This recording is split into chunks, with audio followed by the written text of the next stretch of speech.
I'm E.G. Marshall. Before you cross our threshold, perhaps I'd better warn you about something. If you can't stand the sight of blood, you may not want to hear our latest offering, because this... Come in. Welcome. I'm E.G. Marshall. Before you cross our threshold, perhaps I'd better warn you about something. If you can't stand the sight of blood, you may not want to hear our latest offering, because this is a story all about blood. Blood in its three variations of meaning. The blood ties of family loyalty, the blood of violent crime, and just plain human blood. Think you can take it? Very well.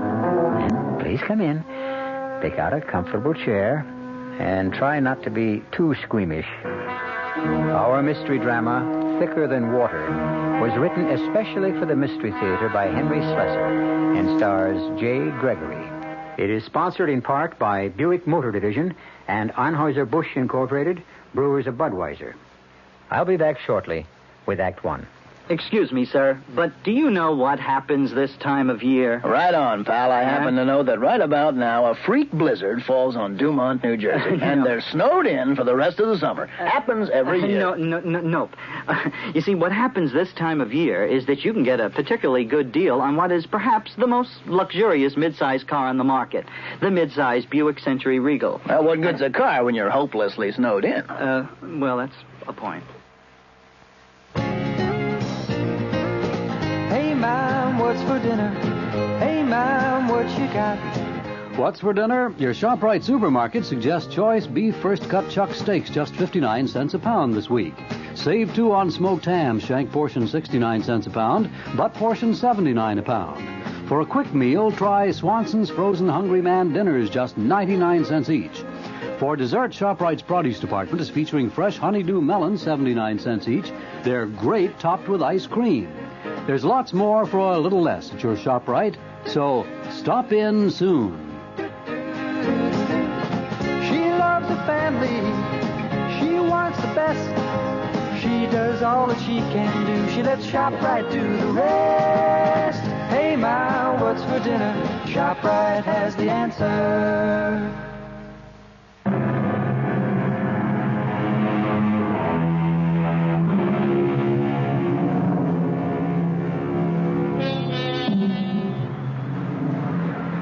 You're listening to what some people think of as jungle noises. But in this case, the jungle is what they think our large metropolitan cities have become. Stalking places for predators who prowl the darkened streets, the foliage of our parks, the isolation booths of our elevators and hallways, looking for victims to satisfy their greed, their hunger, or their simple lust for blood. But the well-dressed man who walks down this particular dark and quiet street, in a neighborhood of crumbling tenements and menacing shadows, doesn't seem to be aware of lurking danger. Until danger stops lurking and strikes. Hold it, mister. What is this? Oh, shut up. Shut up and hand it over. The wallet. Where's the wallet? Here, in here. Give me that. And now, here's something for you. Help me. Somebody help me.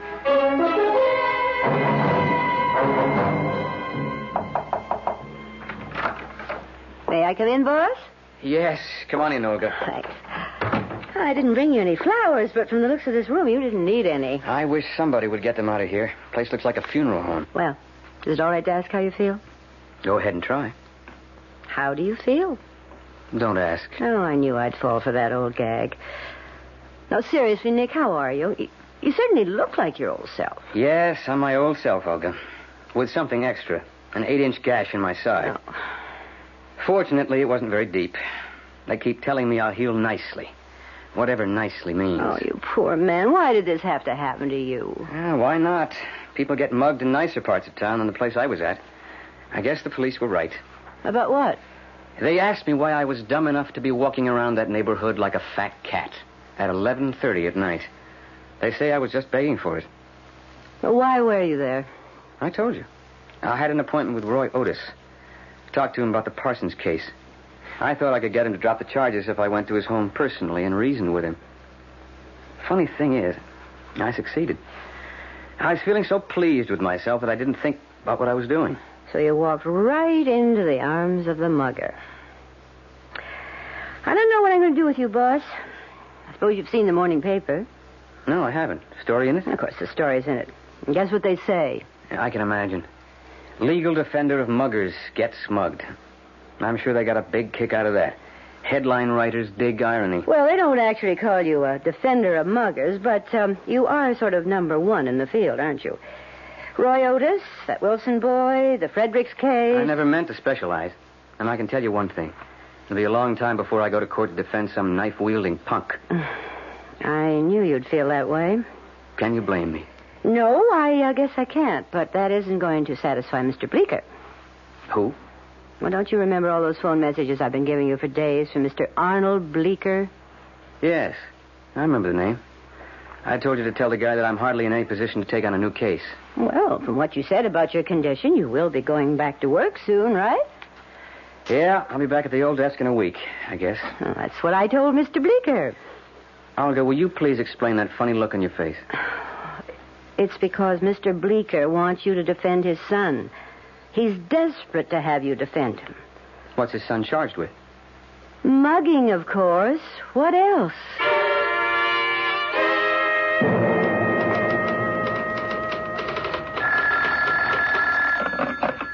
Mr. Wedge's office. Oh, yes, Mrs. Hamilton. How are you? No, he's in conference at the moment, but I think I know the answer to your question. The hearing will be held at the municipal court on the 27th. Oh, yes, of course. And Mr. Wedge will be talking to you before then. Yes, I'll tell him. Goodbye. Good morning. Oh, hello, Mr. Bleecker. I guess you're not so happy to see me, are you, miss? Well, it's not that, Mr. Bleecker. It's just that, well, that I've told you it won't do any good. Mr. Wedge simply isn't able to take any more clients at the moment. Look, I gotta get a lawyer soon. I gotta have a lawyer right now. The judge told me either I get somebody or the court will appoint somebody. Well, you could do a lot worse than a court-appointed attorney, Mr. Bleecker. Even Mr. Wedge does that sort of thing now and then. He does? Yes. Most criminal lawyers do. Well, without fees. Well, then, let him do it now. For me, for my son. But I'll pay him. I'll pay him anything he wants. Really, Mr. Bleecker, it isn't a matter of money. Yeah, I know. You look at me, you see a poor man, but I'll pay. I'll get the money somehow. Olga, do you still have the file out on the Fredericks? Mr. Wedge, please. I gotta talk to you. I've been trying to talk to you for days. Would you be Mr. Bleecker by any chance? I'm sorry, Nick. I told the man Please, that you let me couldn't say 10 words to you. Have you got the time to hear 10 words from somebody? All right, Mr. Bleecker, come on in. Thank you. Have a seat. No, I'll stand. I'm too nervous to sit down. Mr. Bleecker, I can save you some words. I know about your case. I know that your son has been arrested for stabbing that man. Only he didn't do it. That's the thing. It was somebody else, and they arrested my Benny. Well, I'm not saying that isn't possible. I know it's true. My son told me it was true, and I believe him. Oh, it's fine. That's the way it should be between a father and a son. But if he really is innocent, Mr. Bleecker, the chances are excellent that he'll go free. No. The chance is rotten. The way things look, there's almost no chance. That's why I need somebody like you. Somebody who got other boys out of trouble. I'm not a mastermind, Mr. Bleecker. Yeah, but you got them all off. All those other boys. I heard about you. I asked around. I talked to all kinds of lawyers, and they all said, you get Nick Wedge. Nick Wedge will get your boy off. Well, as I said, if he's really innocent, any decent attorney... I'll pay you what you want, anything. Just get my little boy out of that place. He's not too little, is he? 18? He looked me straight in the face and said, Pop, I didn't do it. I didn't knife that man. You believe me, Pop? He said, I'm swearing it. On Mother's grave. Mr. Bleecker, I'm really sorry. My schedule is full, and I was hoping to get away for a vacation at the end of the month. You see, I had a little accident myself recently. Papers made it sound so bad. They said there are witnesses. They say people saw Benny with the knife in his hand. How could they say that? People, strangers, why would they say that about my boy? Mr. Bleecker... I Don't say he's an angel. He runs around, he fights. Boy without a mother, it's a wild boy sometimes. Now, what can I do?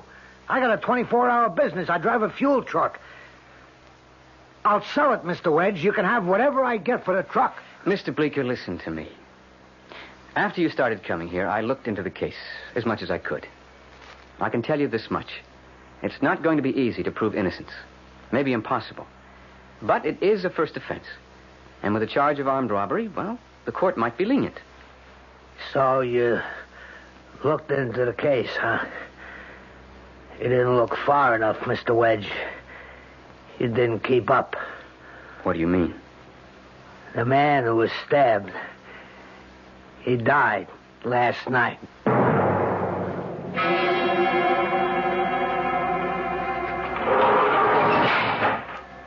Who are you? I'm your lawyer, Benny. Maybe. You the lawyer my father told me about? One who gets everybody off? If that's what he's told you, he's wrong. Sit down, Benny. We have things to talk about. When can I get out of here? They told me I'd get out as soon as I got a lawyer. Whoever told you that was wrong, too. What about bail? My father says he can raise bail for me. Bail's been refused. What? You heard me. Now, this is a capital offense. The victim is dead. The charge is now homicide. The court has refused bail. You mean I gotta stay in this crummy place? Until the trial, yes. When's that? Don't rush it. We need every minute of delay we can get. I don't think this is going to be easy. Why shouldn't it be? I didn't stick that guy. I didn't have nothing to do with it. You admitted to the police that you were there when Kenneth Archer was stabbed? Sure I was there. I was hanging around with some guys. You were hanging around with a street gang called the Silver Stars. It's not a gang. It's like a club. We got a basketball squad and everything. Yay, team. We were all just walking down the street when this guy Archer came right in the middle of us. Now, maybe one of the guys stuck him. How should I know? Benny, why do you carry a knife? It's only a Boy Scout knife. They sell them all over. I use it for carving things, like, you know. Carving what? Totem poles? Hey, whose side are you on? All right, sit down. Let's go over facts the way the cops have them down. Anytime I say something that isn't true, you interrupt me, all right? Yeah. It was 10 minutes to midnight on October 9th. You and 4 other guys, all members of the Silver Stars, were walking down Thurman Street. Kenneth Archer was rounding the corner and bumped into you. Somebody shoved him. And somebody called him a wino. And then there was a scuffle. Archer fell to the ground and everybody started running. Everybody but you. You waited behind and bent over the guy. I wanted to see if he was okay. Shut up. I don't want explanations. Just stop me when I say something that isn't factual. Now, you bent over Archer and then you ran off. By now, there were a couple of witnesses. Both of them say they saw you with a knife in your hand. When they reached Archer's side, he'd been stabbed in the chest. His wallet was gone. Okay. So somebody stuck him. Why does it have to be me? Half an hour later, the cops caught up with you in your father's fuel supply office on Chester Street. The knife was still in your pocket. Well? It wasn't me. Are you saying it was one of your pals? No. I don't even remember who they were. You mean you don't give their names? That's against the code, isn't it? It's a big club. This Silver Stars got maybe 50, 60 guys in it. I don't know them all. You're not helping yourself, Benny. And you're not helping me. But what do you want me to say? I didn't kill that guy. That's all I know. The police have the knife. It's Exhibit A. They have the knife, they have the witnesses, and they have you. Now, what have I got? You're the lawyer. You tell me. All right, Benny, I'll tell you. I want you to cop a plea. Huh? I want you to plead guilty. You crazy? It's the only thing that makes any sense. You put this case to a jury, you'll spend the rest of your life in a cage. Plead guilty and you'll get a break. I won't do it. I'm innocent. I'm not going to jail for something I didn't do. I'm talking sense to you, Benny. But I didn't do it. I swear it. I'm only trying to help you, son. I'm not your son. I got a father.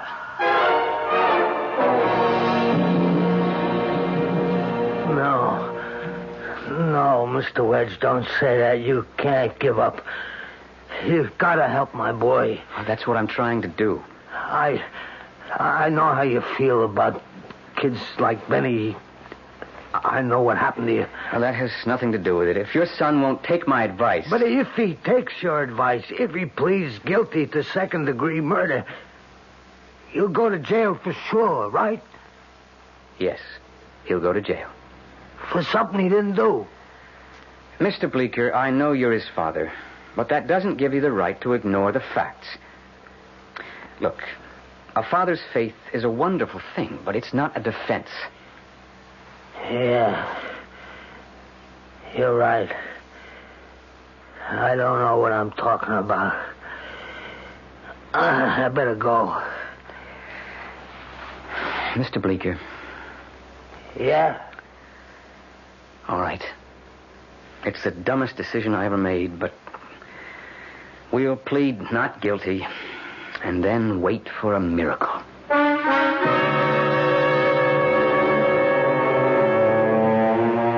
Well, it looks like Mr. Nicholas Wedge stands a fair chance of going into court with a losing case.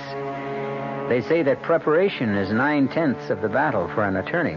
But how does one prepare for a miracle? We'll find out shortly when I return with Act 2.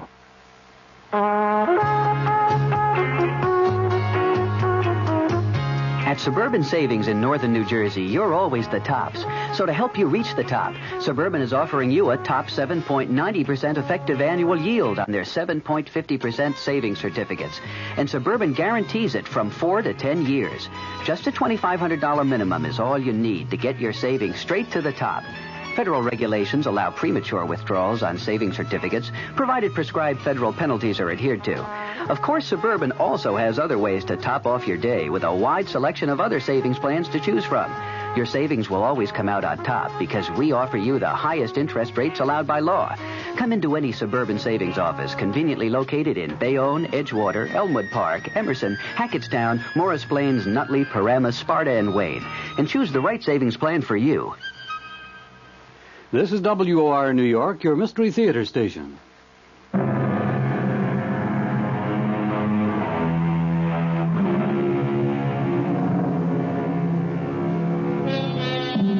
Here we are in the Criminal Courts Building downtown. And from the looks of the crowd, the case of the People versus Benjamin Bleecker has attracted more than usual interest. But it's not Benny Bleecker they've come to see. Benny is just another young ruffian charged with just another street crime. But the star of the occasion is the lawyer who will be defending him. And the point of curiosity is, how will Nick Wedge succeed in saving his client in the face of some highly damning testimony? Mr. Dankers, you reside at number 8 Thurman Street. Yes, sir. Have you lived there long? About 10 years. Please describe the events that you personally witnessed on the night of October 9th. Well, I was sitting on the stoop getting a breath, and these kids come up the street. They was all wearing purple jackets. I didn't pay no attention on account of you see kids like that all the time, you know? They were marching like in a straight line, taking up the whole street, you know? And then this man comes around the corner. The man being Kenneth Archer. I didn't know the name at the time. He was just a man coming around the corner. And he bumps into this line of kids. Was there a scuffle then? Oh, yeah. There was a lot of pushing and shoving, all right. I mean, these were the kind of kids who thought they owned the whole street, you know? Objection, Your Honor. Sustained. Just describe what occurred, Mr. Dunkers. Well, that's what I'm trying to do. Anyway, they all started pushing and shoving this man around, just because he bumped into them. And then the next thing I know, he was on the ground. Mm-hmm. Had he been hurt, in your opinion, or just knocked to the ground? Well, I couldn't tell, you know. I mean, he was kind of on his hands and knees like.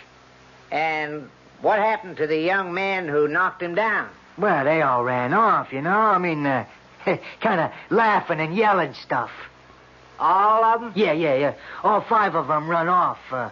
Only then one of them turns back all of a sudden and goes up to the guy. I saw him bend over him. Did he speak to the man? I don't know. I don't think so. I saw him reach down. I guess that's when he stabbed him. Objection. Sustained. Please don't volunteer information, Mr. Denkers. Just answer the attorney's question. All right, Mr. Dankers. What happened then? Well, then he ran off, just like the rest of them. But that's when I saw the knife in his hand. You actually saw the weapon, I sure did. but you didn't know that the knife had actually been used until you went up to Kenneth Archer. Objection, Your Honor. The assumption that the wound was caused by the weapon that this witness presumably saw is unwarranted. All right, I'll be happy to amend my statements, Your Honor, that Mr. Dankers didn't know that a knife had actually been used until he went up to the fallen man. Will that satisfy your objection, Mr. Wedge? Yes, sir. Go on, Mr. Dankers. You say you ran up to the man to see how badly he was hurt. That's right, and by the time I got there, I saw all this blood on the ground. Mr. Dankers, how far away were you when all this happened? Oh, I don't know, maybe 40, 50 feet. You got a good look at the people involved in this incident? Well, I don't remember what the kids looked like, the ones who ran away, but the one who came back, the one who did this, you know what I mean. Him I saw clear as anything, and the knife in his hand. Do you see the man in the courtroom right now? Yes, sir. Yes, I do. That's him over there. All right, no further questions. Counsel for the defense may cross-examine. Mr. Dankers, do you always wear glasses? That's right. Actually, even with correction, your vision isn't very keen, is it? I'm 67, mister. Wait till you're my age. It was almost midnight on a street which is lighted by a street lamp actually 30 yards from your building. Is that right? I never measured it. Well, I have, and you can take my word for it. The lamp is a good 30 yards from the scene of the crime, yet you saw a small jackknife. This knife, Exhibit A. Look at it, Mr. Dankers. Yes, I saw it. It's not a very large knife, is it? But I saw it just the same. It was sort of flashing in the light, you know? To tell you the truth, I might not have noticed it at all if it wasn't for one thing. What's that? Mrs. Dankers, my wife. She was sitting right next to me, and she said, "Look, Saul, that boy's got a knife."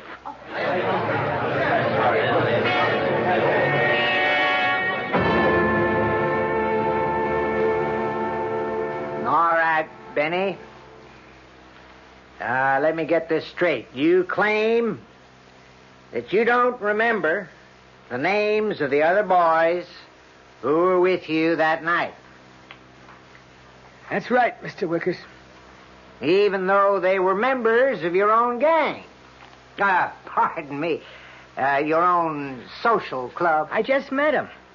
I mean, look, see, we all came out of this movie together. I mean, I didn't even talk to him. Mm-hmm, I see. Benny, you do carry a knife, don't you? Yeah. I mean, yes, sir. But, just a Boy Scout knife. Not a switchblade or anything like that. In fact, you were carrying this knife on the night of October the 9th. Well, yeah, I always carry it. In fact, it was still in your pocket that night when the police picked you up. Yes, sir. By the way, son, were you a Boy Scout? Who, me? No. Uh-huh. No further questions, Your Honor.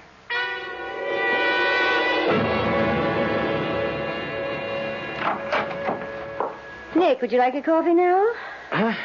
Oh, yeah, Olga, bring it in. If you have some whiskey, bring that in, too. In fact, forget the coffee if you got whiskey. Oh, sorry, boss, but it has to be coffee. All right, thanks. Nick, it's not going so well, is it? Well, that's the understatement of the year. Do you think you made a mistake putting the boy on the stand? Well, I didn't know what else to do. I don't have any rebuttal witnesses. I don't have anyone to get up there and say that Benny Bleeker didn't have that knife in his hand. That he didn't kill Kenneth Archer. I figured the kid's own sincerity had to be my witness. Well, do you really think he came off sincere? What do you think? Me? Oh, I just sharpen the pencils and make the coffee, and judging from your expression, not very well. Well, it's not the coffee. It's me. I've got a bad taste in my mouth. It's called premonition of disaster. You're going to lose, aren't you? As far as I know, there's only one person in the whole world convinced of that kid's innocence. Unfortunately, that person is his father. Too bad you can't get him on the stand. He won't make a convincing character witness. Although he did a good job on me, didn't he? If it hadn't been for that guy, I'd never have taken this case. Nick, do you know something? You don't look well. Losers never look well. When this is over, you ought to see your doctor again. Maybe that knife wound is acting up. A head shrinker, that's what I ought to see. No, I mean a doctor.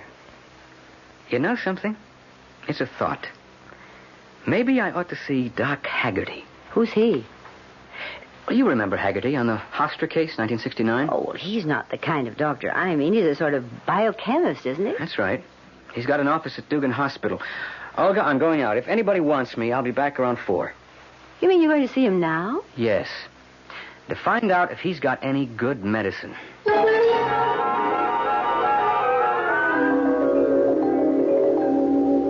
I don't understand you, Nick.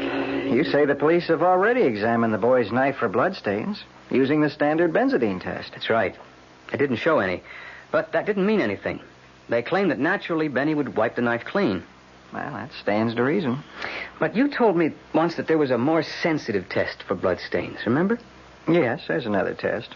It's called the reduced phenolphthalein test. It's far more sensitive, in my opinion, but it's not universally accepted. Why do you ask? Doc, I want to make that test. Well, all right. Get me the boy's knife.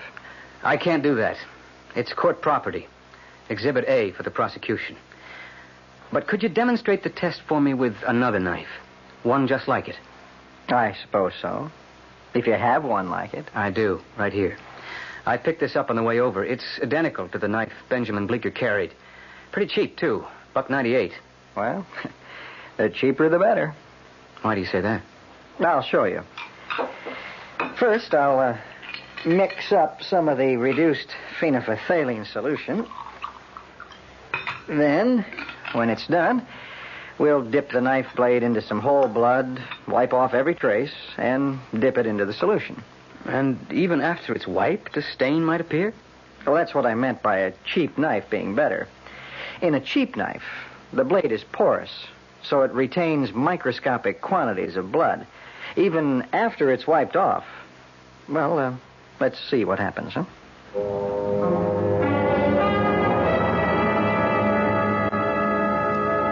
All right, Nick. You ready for the test? Ready when you are, CB. Okay. Now, first, we'll dip the blade into the whole blood. Where do you get that stuff? From vampires? All right, then we'll wipe it absolutely clean. There. Does that look clean to you? Like a whistle. Okay. Now, we'll place it in the solution and watch carefully.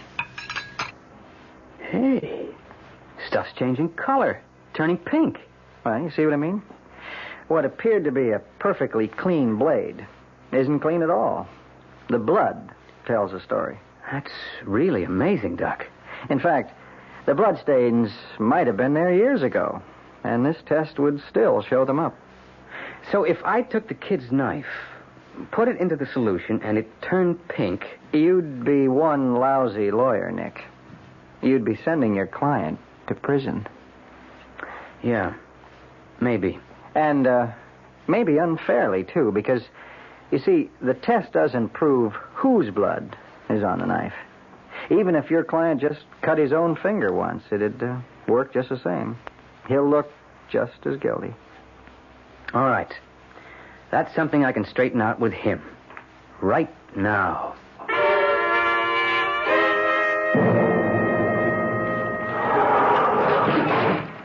Hello, Benny. Hi, Mr. Wedge. Benny, I want you to listen to me very carefully. I've got something important to ask you. I've got an idea that may save your skin, but I have to know something. And it's got to be the truth. What is it? There's a test, Benny. A test that can determine whether or not there was ever blood in that knife of yours. Ever. Understand? Yeah, so what? Well, I intend to make that test in court tomorrow.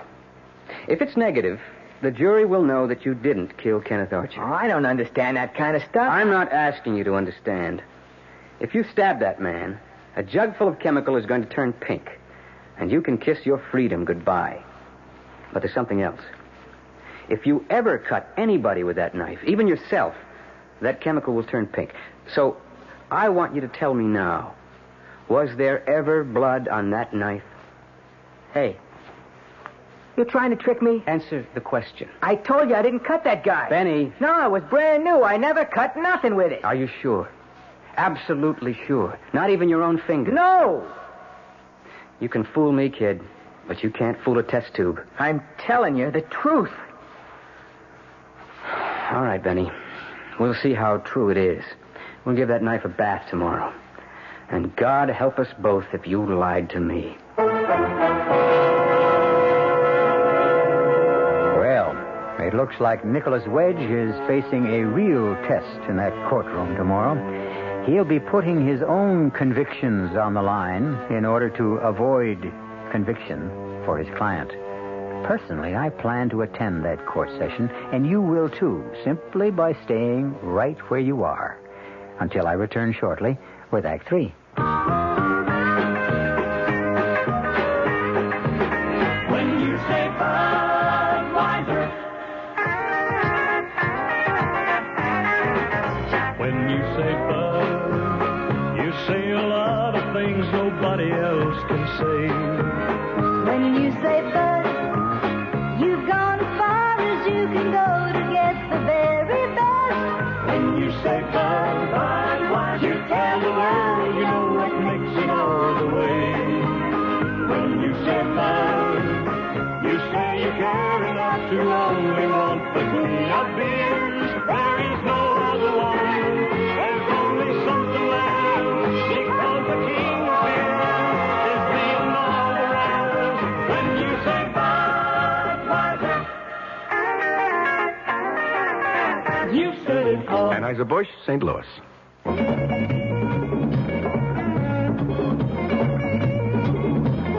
This is Marty Glickman with this week's Jets Biz. This Sunday afternoon, the New York Jets play the Chicago Bears. Won't you join me and Jet star Dave Herman for all the live Jet action from Soldiers Field in Chicago at 1:35. That's 1:35 for the Jets-Bear game this Sunday afternoon right here over WOR Radio, flagship station of the Jets Network.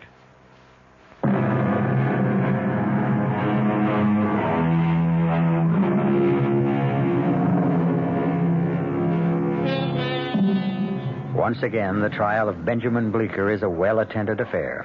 But the spectators have no idea that they're about to witness a dramatic experiment in which chemical science will be matched against eyewitness testimony.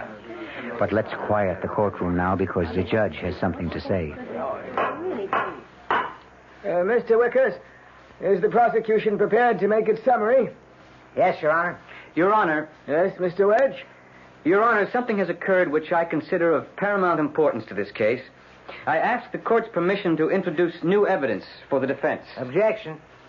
The defense has had sufficient time for the introduction of evidence. I suggest this is a delaying tactic. What sort of evidence, Mr. Wedge? It's a demonstration, Your Honor. A demonstration which will, in my opinion, clearly establish my client's innocence. Or, for that matter, his guilt. Your Honor, if Mr. Wedge would like a postponement... I don't want a postponement. I want to make this demonstration now. If I may be permitted to describe it to the court. Mr. Wickers, if the prosecution has no objection. All right, very well, Your Honor. Thank you, Mr. Wickers. If I may come forward, Your Honor. What is it you have there, Mr. Wedge? This box, Your Honor, contains a beaker with a chemical solution formulated for the detection of blood stains. One moment, Mr. Wedge. Are you introducing expert testimony? Please indulge me, Your Honor. Just let me explain what it's all about. Very well. If I may have Exhibit A.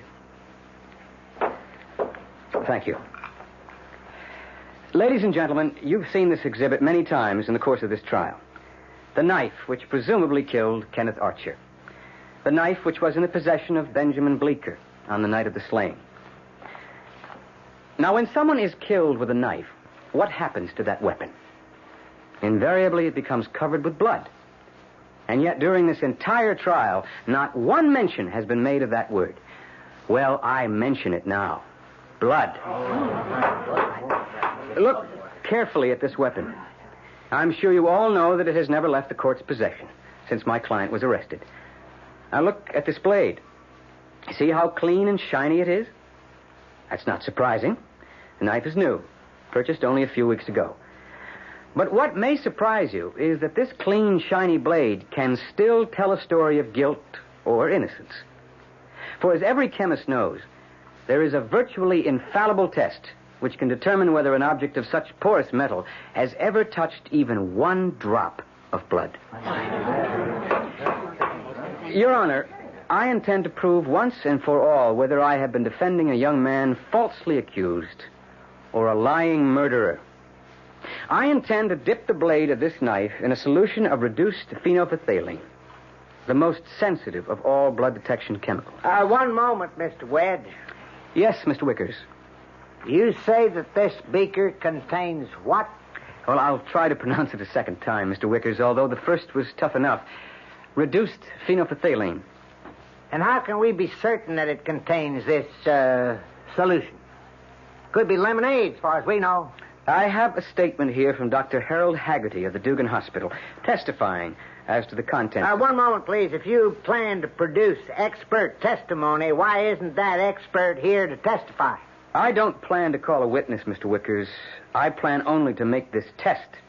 But you are aware that the accepted blood test in this county is the benzodine test, which is... If the prosecution will allow me to conclude my statement... Mr. Wedge, do you presume to be a greater expert in forensic chemistry than the county police laboratory? I'm not presuming anything. I'm telling you that if the knife blade turns this solution pink, it will prove beyond a doubt that there was blood on Benjamin Bleeker's knife. But if it remains clear... Your Honor, objection. State your objection, Counselor. This is the most ridiculous and flamboyant thing I've ever seen in the courtroom. The police laboratory has already made the standard test of the weapon and found no bloodstains on the knife. It was wiped clean. But, Your Honor, the sensitivity of this test At no time during this trial has the prosecution denied that absence of bloodstains. Mr. Wedge is planning to demonstrate something we already know, using a test which is not accepted as standard laboratory procedure. I suggest that this so-called demonstration is pure theatrics, intended to mislead and confuse the jury. Mr. Wedge, the court must agree with the prosecution. You are not a qualified expert in forensic chemistry. Mere corroboration of the police laboratory report is gratuitous evidence which must be considered inadmissible. But my client was willing to have me make the test. Don't you see? He knew the chance he was taking. I'm sorry, the demonstration is improper. The objection is sustained. But, Your Honor... Sustained, Mr. Wedge. You cannot make the test.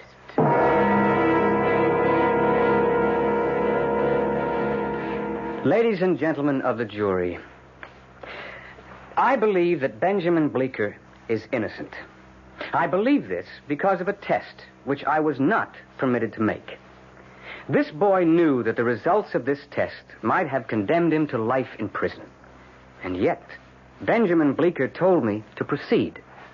What could be more obvious?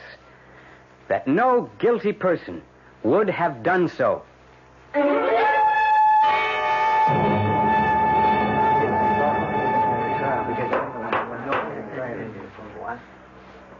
Will the foreman of the jury please rise? Has the jury reached its verdict in this case? We have, Your Honor. How do you find the defendant, Benjamin Bleecker? Guilty or not guilty? We find the defendant not guilty.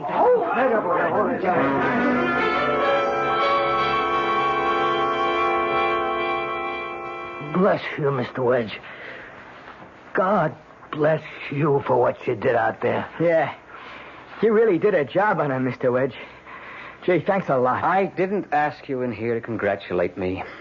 I had another reason. Yeah. I know we should talk about the fee. No, Mr. Bleeker. It's not my fee I'm worrying about. It's my conscience. Your conscience? Why? Because of what I just did. Yeah, but you saved my boy. Yes, I know. But in order to do that, I had to resort to exactly what the prosecuting attorney called pure theatrics. What? I don't understand. I didn't want to make that test. Do you understand? I didn't want to make it. Didn't even plan on making it. I would have had to, I suppose, if there was no objection. But that was the chance I took. Now, wait a minute. You didn't want to? If the stuff in this beaker had turned pink, it would have been all over for your son. I was counting on the prosecution objecting. I wanted their objections because I thought the jury would be impressed simply by the fact that we were volunteering this experiment. Yeah, but if you had made the test, it would have been all right, too. How do you know? Well, because it would have been. Because what my son said was true. Well, there's only one way we can really know that, isn't there? You see this, Mr. Bleeker? Hey, that's my knife. That's right. Exhibit A. What are you going to do? We're going to make the test that judge wouldn't allow. We're going to make it privately. Just for us. But why? What does it matter now? It matters to me. That's why. Hand me that knife, please. The knife? Give it to me. Don't you want to know the truth, too? The truth. Pa, for the love of... Pop, what are you doing? Bleeker, what are you doing with that knife? I'm cutting myself with it, Mr. Wedge. Cutting my hand with it. Pop, are you crazy? Here, Mr. Wedge. Here's your knife. Make your test now.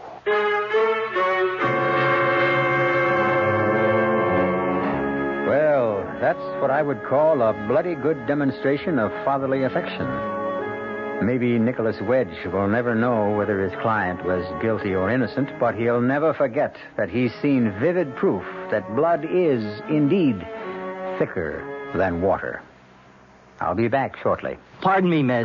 Can you tell me what happens this time of year? Rhubarb reaches its peak. Nope. Muskmelon reaches its peak? No. Oh, does it in any way involve something reaching its peak? No, not really. Oh. What happens this time of year is that you can get a really outstanding deal on Buick's small but surprisingly elegant Apollo. And with what's happening to prices, you may never have a better chance to buy a Buick, huh? Hey, I know what happens. Yeah? The buzzards come back to Hinckley Ridge, Ohio. Oh. I hadn't thought of that. Our cast included Jay Gregory, Robert Dryden, Bob Caliban, Grace Matthews, and Ira Lewis.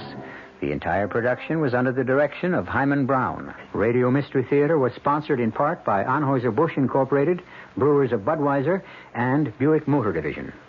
This is E.G. Marshall inviting you to return to our Mystery Theater for another adventure in the macabre. Until next time, pleasant dreams.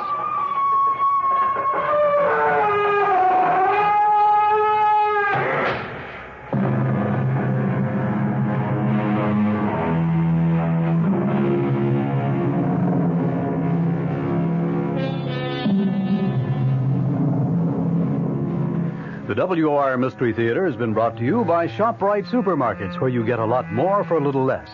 By Suburban Savings, with offices throughout North Jersey. And by Dubonnet, a wine to go before your meal made to make what comes after better.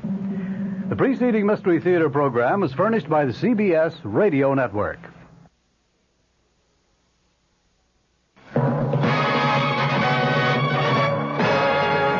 Lewis in the Mutual Broadcasting System studios in Washington, D.C. Now, my commentary. Congressional liberals, most of whom had been admirers of the leftist regime of former President Salvador Allende in Chile, were today bitterly angry in the wake of admissions by President Ford during his press conference last night that there may have been some anti-Allende activity on the part of the CIA in that South American country. The very heavily liberal Senate Foreign Relations Committee today ordered further staff investigation of the reports of U.S. involvement in the political affairs of Chile, and also investigate allegations of deception by Secretary of State Henry Kissinger and other officials regarding that involvement. Arkansas Democrat Senator J. William Fulbright, the chairman of the committee, said that his panel will decide within a week or 10 days whether to reopen hearings on CIA intervention against the government of former President Salvador Allende. The Marxist leader was deposed and killed in a military coup in September of 1973. President Ford, last night at his news conference, said that the United States had no involvement in that coup, but it did undertake some covert action to support news media and political parties that were opposing Allende. And President Ford last night defended those actions on the part of the CIA.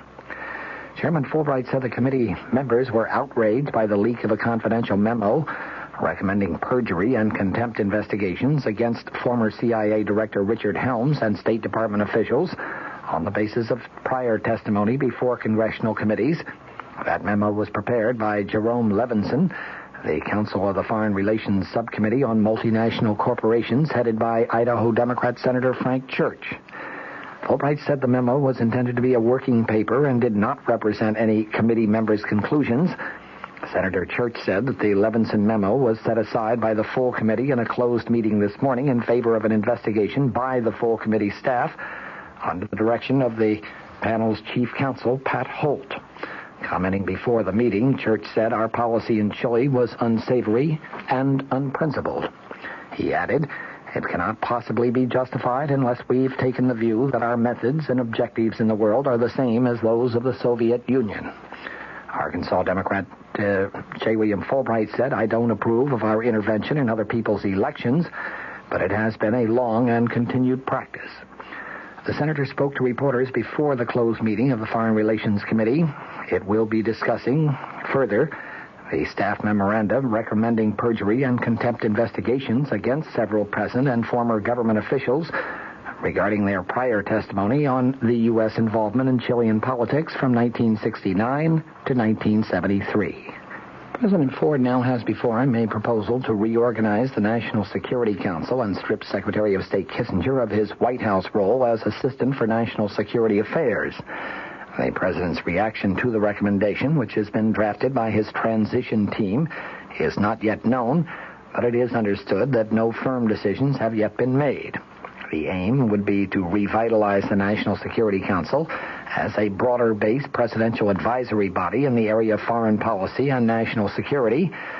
State House sources indicate that they were neither surprised nor disturbed by the proposal.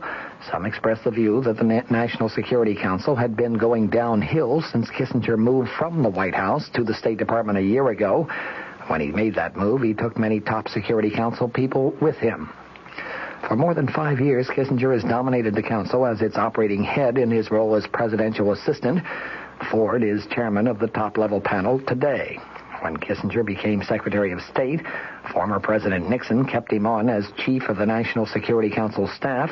In fact, the Secretary of State has retained a spacious White House office, which he uses often in connection with National Security Council work. Within the government, some believe the National Security Council under Kissinger's domination has become, in effect, an arm of the State Department. Those who criticize the present setup express fears that it may deprive the president of advice from some other quarters. President Ford and outgoing White House Chief of Staff Alexander Haig were today denying published reports that Haig had persuaded the president to change his public position and to grant the pardon to former President Nixon. When asked about a New York Times article quoting an unidentified source as saying that Haig was primarily responsible for the Nixon pardon, Haig today said, it's all wrong, it's just not true. The Times said that Haig warned Ford that unless he moved quickly in granting an unconditional pardon, it might be too late to avert what was termed a possible personal and national tragedy of Nixon's complete physical and mental collapse. Acting White House Press Secretary John Hushen said today that he asked President Ford about that report, and he today quoted the president as saying, "Al Haig never discussed with me the mental or physical condition of former President Nixon prior to my decision to grant the pardon." Haig has been White House Chief of Staff since former President Nixon persuaded him to replace Watergate casualty H.R. Haldeman in the spring of 1973. Yesterday, President Ford announced that he was recalling the four-star general to active military duty and appointing him as the U.S. commander and supreme Allied commander in Europe. Haig's denial of a role in the Nixon pardon came when newsmen approached him just prior to the start of a cabinet meeting today. It was followed several hours later by a detailed denial offered by Hushen at the daily White House news briefing. Both Hushen and Haig said the presidential aide had had no contact with any member of the Nixon family or with any of the former president's friends. When asked whether Haig had urged Ford to grant the pardon, as the New York Times contended, Hushen said no. Al Haig's role was described to me as basically neutral. He was certainly in favor of the pardon, but he did not lobby for it. West Virginia Democrat Senator Robert Byrd said today that he fears President Ford has made another mistake in his offer of clemency to draft dodgers and war deserters in the Vietnam conflict. Senator Byrd said that the president short-circuited the established legal processes in granting a pardon to former President Nixon and in now doing the same thing with his amnesty proposal. The Democrat whip said in a floor speech, the evaders and deserters made their choice. They acted of their own volition. They knew what they were doing. If they choose now to say they were wrong and they are prepared to accept the normal consequences of their actions, that is one thing. But 24 months of so-called alternate service in a civilian hospital or elsewhere, in my judgment, is in no way to be equated with the hardships which 2.5 million young Americans gallantly endured in Vietnam. Senator Byrd said he also opposes the proposal because of what he termed the inestimable damage it does to the morale of the thousands who served and to the families of those who did not come back, and the threat that it poses to the proper operation of the selective service system and any future national emergency. Virginia Senator Harry F. Byrd, Jr. endorsed the comments of the West Virginia senator. Senator Harry Byrd added, those who deserted their units, those who refused to serve the country in time of war, should not be given a slap on the wrist for perhaps a few months and a comparatively easy job just to make up for their refusal to serve the nation when they were called upon to do so. Senate and House conferees agreed tentatively today on public financing for presidential election campaigns, but not for Senate and House races. Unexpectedly quick agreement also was reached on spending and contribution limits at a first meeting to reconcile differences between Senate and House campaign financing bills. Ohio Democrat Representative Wayne Hayes, the chairman of the House conferees, said that he expects a final compromise draft to be completed before the end of this week. He said that although no formal vote had been taken, the general consensus was that there would be no use of tax funds to finance campaigns of candidates for the Senate and the House of Representatives, either in general or in primary elections. Public financing of congressional campaigns had been provided for in the Senate-passed bill, but it was not provided for in the House version. Representative Hayes said that public financing for presidential campaigns would be in accord with the terms of the House bill. This provides for $20 million in tax funds for each major party candidate for his general election campaign. Presidential candidates seeking their party's nomination would be eligible for up to $5 million in federal funds under certain conditions. Hayes said that the conferees had accepted the House limits of $1,000 on individual contributions and of $5,000 on contributions by various organizations. This amount may be given for each race. Both bills restrict total political contributions by an individual in any 1 year to $25,000 to all candidates for federal offices. The conferees were reported to have accepted the Senate limitations on a candidate's spending of his own money in his campaigns. These are $50,000 for presidential candidates, $35,000 for senatorial candidates, and $25,000 for House candidates. As for spending limits on congressional candidates, Hayes said that the conferees accepted the House figures for the candidates for the House of Representatives and the Senate figure for candidates for Senate. For House candidates, the limit would be $60,000 in both their primary and general election campaigns, exclusive of an additional 25% for fundraising costs. Candidates for the Senate could spend on their primary campaigns the higher of $125,000, or 8 cents times the voting age population in their state. From the Mutual Studios in Washington, I'm Fulton Lewis, and that's the top of the news as it looks from here.